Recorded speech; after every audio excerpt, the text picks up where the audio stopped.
Chapter 21. Getting to the Bottom of Time. If you were a fruit, what would you want to be? Asked Nandi. All I'd care to be is ripe, because I can't stand feeling quite so empty. And isn't it wonderful how all ripe fruit comes from a single seed, and one seed can birth an entire tree? That seed is like our journey. We've been planted so low, and now we are in the service of the highest duty, said Nandi. What duty? Service to the emerging spirit. We serve that which grows, both seen and unseen. We are devoted to the eternal Creator because we know that there is the possibility beyond being buried underneath this curtain, said Nandi. What curtain? The veil between what is known and unknown. There exists a source both above and below. We can tap into the stars or reach through the dirt, for this is the moment when we enter our rebirth. We are home when we are devoted to that source. Some call it Durga, God, Shiva, Krishna, Allah, Jesus, or Jehovah. But no matter what name you call it, we are in service to all of it. Service is the duty and the purpose of this life. Whatever is needed, I offer devotional service to help grow the gift of pure life, said Nandi. But what the hell is the problem with the deceiver? Someone should do something, because what he does is evil. He started lies about me. Yes, that's it. Recall the cornfield and the spirit rock. Now what do you imagine God would say to you if God could talk? Picture the cornfield. There God waits right beyond the veil.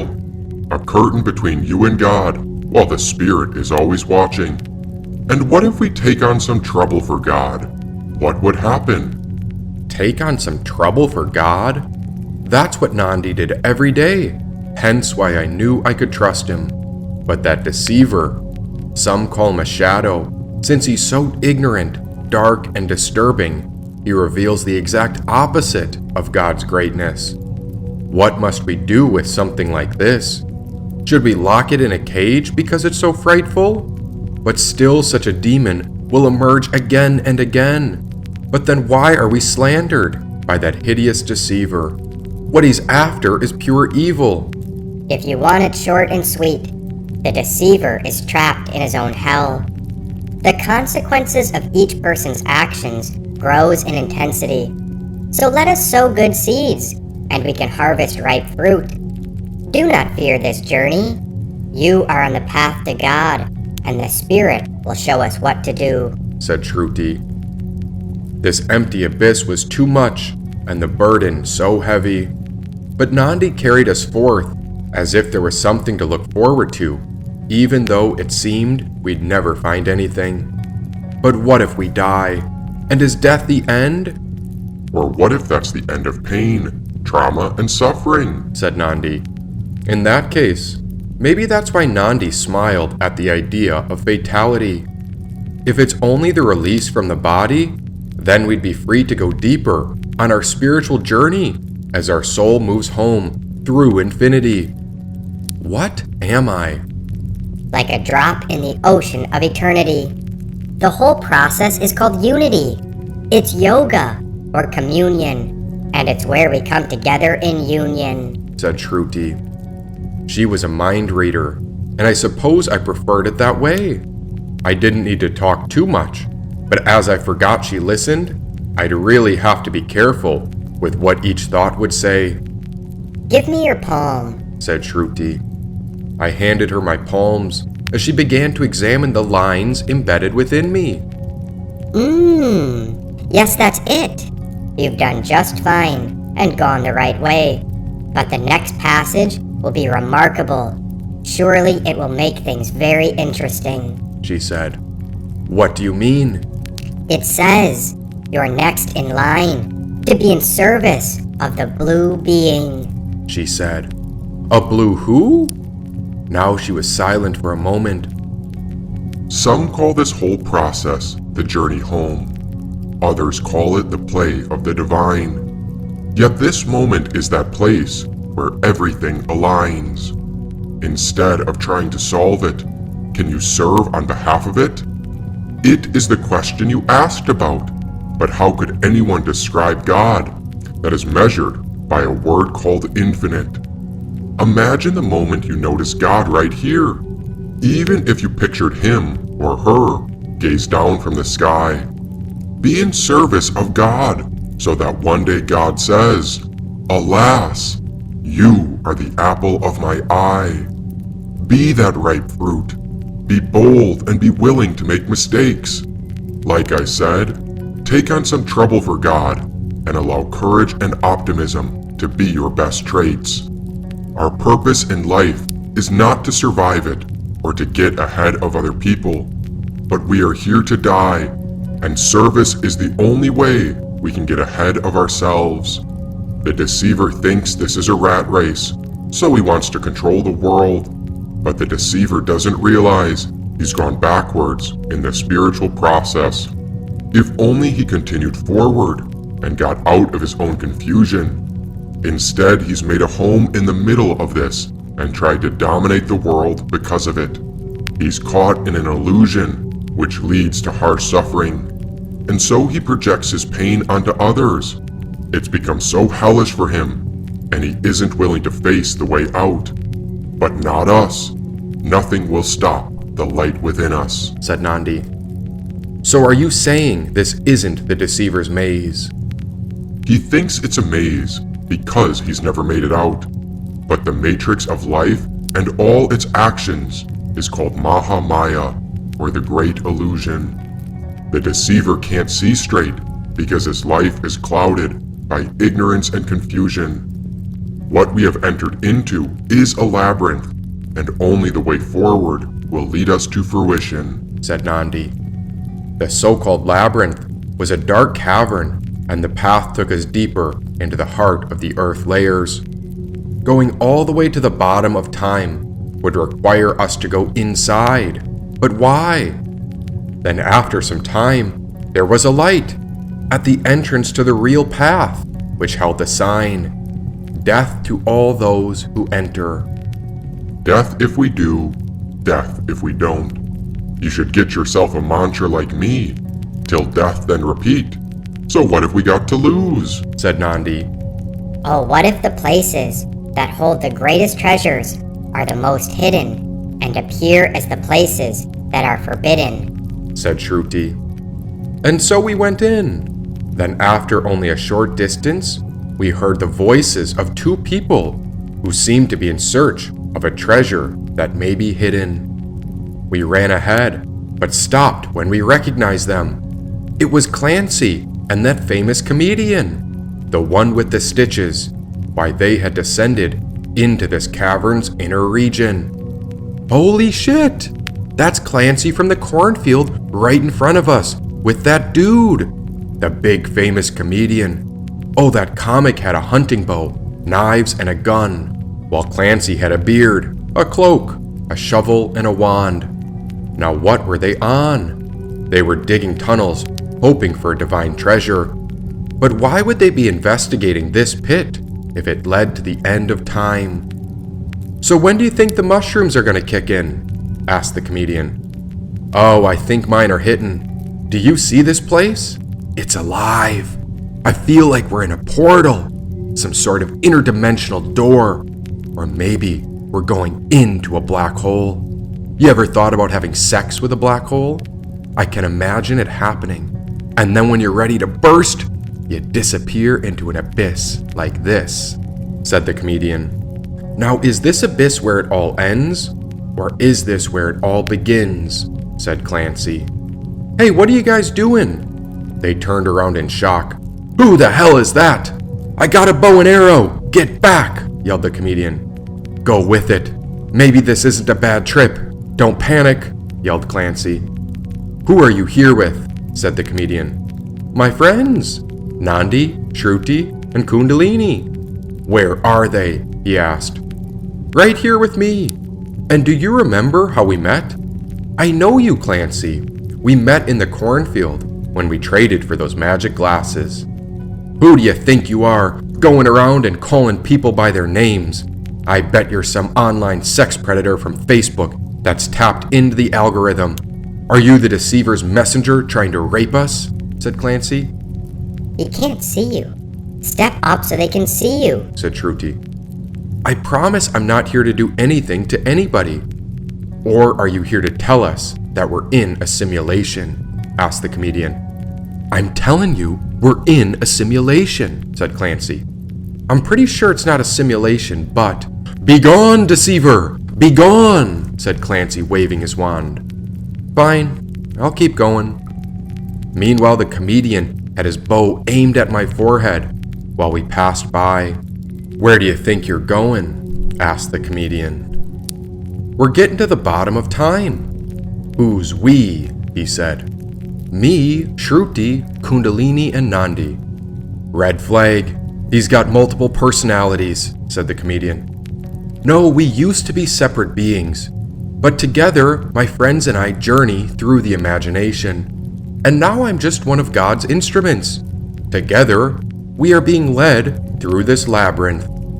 So you've got how many multiple personalities? Or is this a channeling activity? Said Clancy. Say, do you know of any mystical treasure out this way? I'm not looking for gold or money. I'll let you keep all that. But can you lead me with some magical glasses so that I can see the divine reality? Hey, what do you know about the deceiver? Asked the comedian. Not much, but I pray that the deceiver will undergo a great healing shift. He wanted me to sell my soul to him, but when I refused, he started slandering me when he got upset and pissed. How do you guys know the deceiver? Hey, what's your name? We're not friends with the deceiver. We wouldn't sell our soul to him either. And that's how we ended up down here, looking for the hidden treasure. And you don't get to call my friend by his real name. Are you aware of who you're talking to?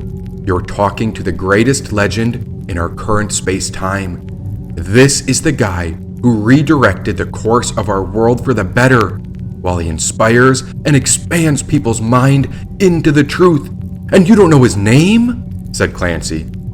What should I call him? Call him Stitches, because if you get a step closer, he'll kick your head off, and we'll have to stitch you back together again. Are you sure you don't work for Satan? Are you one of the deceiver's followers?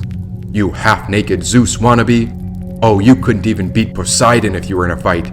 Hell, you couldn't even beat up a dog, said Clancy. Nice to meet you, Stitches. You know, your head would look really great on the wall in my man cave, said Stitches. Okay, Voodoo, listen up and listen good. I don't know what you're in on or how you found this place, but there is a demonic force that's threatening the world, and there isn't a chance in hell the deceiver is going to stop us, said Clancy. Yep, I'm on board with that.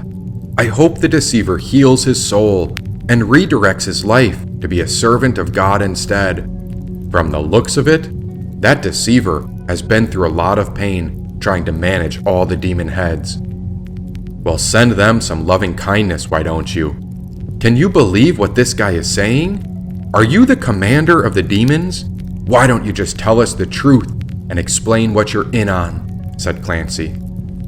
Okay, so I doubt you're going to believe me, but I met you back in the cornfield, and before that, I found a mystical notebook which held magical ideas, and all I know is that it's called Fruition. Clancy nodded when he looked like he might remember, but on the other hand, Stitches shrugged us off. Oh, it's you! I gave you those glasses. You saw into all of it, and we traded for a notebook.